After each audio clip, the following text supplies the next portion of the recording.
والصلاة والسلام على نبينا Muhammad sallallahu alayhi wa sallam. Parmi les belles qualités, les caractères nobles que notre religion nous a ordonné de propager et d'accomplir, l'hospitalité, la générosité dans notre religion. Imaginez que là, juste après Salat al-Jumu'ah, je vous dis aujourd'hui, je suis votre invité. Certaines personnes, comment est-ce qu'on va réagir?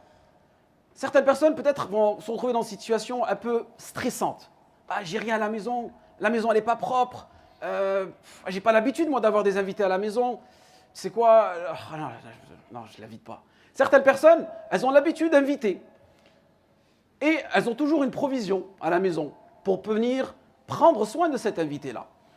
Car tout simplement, elles se rappellent de la parole du prophète sallallahu alayhi wa sallam qui nous dit que parmi les caractéristique de la foi du musulman, c'est le fait d'honorer l'invité, d'être généreux envers son invité. Et le prophète sallallahu alayhi wa sallam a répété 3 fois d'honorer l'invité, cette invitation-là. Et le fait d'honorer l'invité dans notre religion, c'est un droit et un devoir à la fin. C'est un droit parce que tu dois tout simplement répondre à l'invitation, si une personne t'invite, et un devoir, c'est-à-dire que tu dois honorer cet invité et prendre soin de lui. Et la durée maximum, c'est 3 jours. C'est pour cela que lorsque vous allez dans des villages ou dans des petites villes, vous ne trouverez jamais d'hôtel. Pourquoi? Parce que c'est connu. Chez les musulmans, lorsque une personne étrangère ou un voyageur passe par cet endroit-là, il a ce droit-là de manger, de dormir et d'être honoré. Et ça fait partie des qualités du musulman. Et si vous voulez avoir plus d'informations concernant cela, lisons ensemble la parole d'Allah subhanahu wa ta'ala lorsqu'il nous parle d'Ibrahim. هل أتاك حديث إبراهيم هل أتاك حديث ضيف إبراهيم المكرمين إذ دخلوا عليه فقالوا سلاما قال سلام قوم منكرون فراغ إلى أهله فجاء بعجل سمين فقربه إليه قال ألا تأكلون فأوجس منهم خيفة قالوا لا تخف إن نبشرك بغلام عليم. Allah subhanahu wa ta'ala ici nous explique l'histoire d'Ibrahim alayhi salam. Des invités passent pas très loin de chez lui, c'est des invités qu'il ne connaît pas et qui vont rentrer dans sa maison et il va les accueillir avec un visage resplendissant et ils vont rentrer chez lui et au moment où ils rentrent chez lui, il va rapidement, doucement voir son épouse et lui dire nous avons des invités. Et son épouse, en quelques instants, elle prépare déjà un veau méchoui, un veau samine, brisé, tout prêt. Il prend ce veau-là et il le pose devant les invités. Et il demande aux invités, approchez-vous de cette nourriture et mangez-en. Et les savants nous disent qu'ici, à travers ces versets-là, il y a certaines règles d'hospitalité qu'on peut en déduire. C'est le fait qu'Ibrahim alayhi salam a invité ces gens-là, même si c'était des inconnus. Qu'Ibrahim alayhi salam leur a préparé la meilleure des nourritures. Et que son épouse aussi, elle avait l'habitude de cette générosité, de l'hospitalité. Et elle a préparé ça rapidement. Alors que contrairement aujourd'hui, lorsque une personne veut t'inviter, il faut préparer ça 1 semaine, 1 mois à l'avance. Parfois, ça peut même causer des torts, ça peut causer des problèmes entre toi et ton épouse. Parfois, tu as honte de ramener ton invité chez toi, car chez toi, ce n'est pas assez propre, chez toi, ce n'est pas assez spacieux, chez toi, il n'y a pas de quoi donner à manger. Donc, on a tous ces freins psychologiques aujourd'hui. Difficile d'être généreux aujourd'hui en réalité. Et là, à travers le adab d'Ibrahim alayhi salam, il leur propose directement la nourriture. Il y a des personnes, même si elles t'invitent chez elles, elles te demandent est-ce que tu veux manger? C'est aïb, c'est honteux. Tu ne demandes pas à une personne est-ce qu'elle veut manger. Pose-lui de la nourriture devant elle. Il y a des personnes qui disent tu veux un café ou du thé? Toi, tu as honte, tu dis quoi? Non, c'est bon, ça va. Mais toi, au fond de toi, tu as envie de boire quelque chose. Ah, il te dit ah, c'est bon, tu veux rien? Ok, ben c'est bon, parfait. Alors, on continue la discussion, ainsi de suite. Et ça ne fait pas partie des règles de l'hospitalité. Pourquoi est-ce que je vous parle d'hospitalité aujourd'hui, barakallahu fikoum? Car le prophète sallallahu alayhi wa sallam nous a fortement conseillé d'être généreux avec nos invités. Et nous avons différents types d'invités dans cette vie. Nous avons des invités qui sont visibles, qu'on peut voir. Et nous avons aussi des invités invisibles. Et il y a un invité qui est venu là, ça fait à peu près 10 jours, qui est passé devant vos portes, qui a toqué à vos portes, et personne ne l'a accueilli, ou très peu de personnes l'ont accueilli. Cet invité, son prénom s'appelle Sha'ban. Il y a certaines personnes qui ne connaissent même pas ce nom-là. Certaines personnes ne savent même pas de quel mois est-ce qu'on parle, tellement elles sont ignorantes. Sha'ban, barakallahu fikoum, le prophète sallallahu alayhi wa sallam avait l'habitude de multiplier les bonnes actions. Et non pas de manière spécifique, mais il avait l'habitude de jeûner en plus. Donc, nous, aujourd'hui, on est à peu près le 11e jour de Sha'ban, on doit commencer à se préparer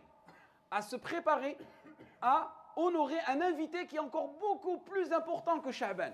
Parce que si tu n'arrives pas à honorer un petit invité comme Sha'ban aujourd'hui, crois-moi que quand il faudra honorer un invité comme le mois de Ramadan, là tu verras, ça va être difficile pour toi. Parce que Ramadan, il ne vient pas un jour, 2 jours. Ramadan, il vient, il s'installe chez toi 30 jours.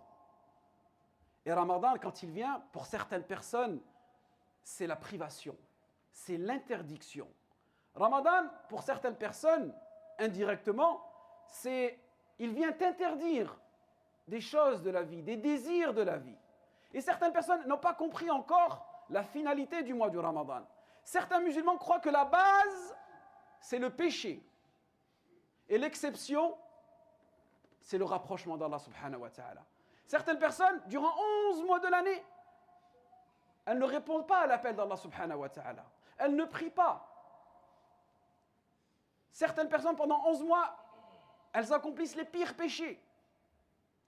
Et ça, je me souviens quand on était au collège ou au lycée, quand c'était le lendemain du Ramadan, les filles, elles sont plus maquillées, les garçons ne mettent plus de gel, ceux qui sortaient ensemble, on casse, on break, on fait un break, on se voit après le Ramadan. Pourquoi est-ce qu'on réfléchissait comme cela? Tout simplement, problème d'éducation. On nous a appris que le mois du Ramadan, c'est le mois du délaissement des péchés. C'est comme ça qu'on a compris. Quand c'est le mois de Ramadan, on arrête de faire des péchés. On délaisse les péchés. Mais on ne nous a pas enseigné que le mois du Ramadan, c'est le mois du renoncement, c'est le mois du regret, c'est le mois des remords normalement. C'est comme ça que ça doit être le Ramadan. Le mois du Ramadan, tu renonces à tous ces péchés que tu as fait pendant 11 mois. Tu les regrettes. Et le fait de les accomplir après le Ramadan, normalement, ça doit provoquer une douleur dans ton cœur. Tu dois avoir honte de les refaire, ces péchés-là. Ces péchés-là, ils doivent te chagriner le cœur. Et là, on comprend que le musulman, il n'a pas compris les finalités du Ramadan. Il y en a, ils ont pris le mois du Ramadan comme un RTP. Réduction de temps de perversion. C'est comme ça qu'ils ont compris le Ramadan. Pendant 11 mois, on fait des péchés. On est le pervers. Quand il arrive le mois du Ramadan, on réduit un peu ce temps-là. J'arrête de fumer, j'arrête de boire, j'arrête de sortir avec ma copine. J'arrête de mentir, j'arrête de voler, j'arrête de tricher, parce que c'est le mois du Ramadan. Quelle est son intention à ce moment-là? J'arrête, parce que c'est le mois du Ramadan. C'est-à-dire, si le mois du Ramadan est sorti, qu'est-ce qu'il fait? Il retombe dans ce péché-là. Parce que tout simplement, on ne lui a pas appris, on ne lui a pas enseigné qu'est-ce que la tawba. On ne lui a pas appris qu'est-ce que c'est le repentir. Écoutez Allah subhanahu wa ta'ala, lorsqu'il nous parle des personnes qui font le fahisha, les plus grands péchés. وَإِذَا فَعَلُوا فَاحِشَةً أَوْ ظَلَمُوا أَنفُسَهُمْ ذَكَرُوا اللَّهَ فَاسْتَغْفَرُوا لِذُنُوبِهِمْ وَمَنْ يَغْفِرُ الذُّنُوبَ إِلَّا اللَّهُ وَلَمْ يُصِرُّوا عَلَى مَا فَعَلُوا وَهُمْ يَعْلَمُونَ. Ces gens-là, lorsqu'ils font des péchés, ils se rappellent d'Allah subhanahu wa ta'ala, de la grandeur d'Allah subhanahu wa ta'ala. Pourquoi? Parce que ce péché-là, il en a pris conscience qu'il est en train d'offenser les droits d'Allah subhanahu wa ta'ala. Et c'est pour cette raison que systématiquement, il va demander le pardon à Allah subhanahu wa ta'ala. Et il sait que la seule personne qui peut lui pardonner ses péchés, c'est seulement Allah.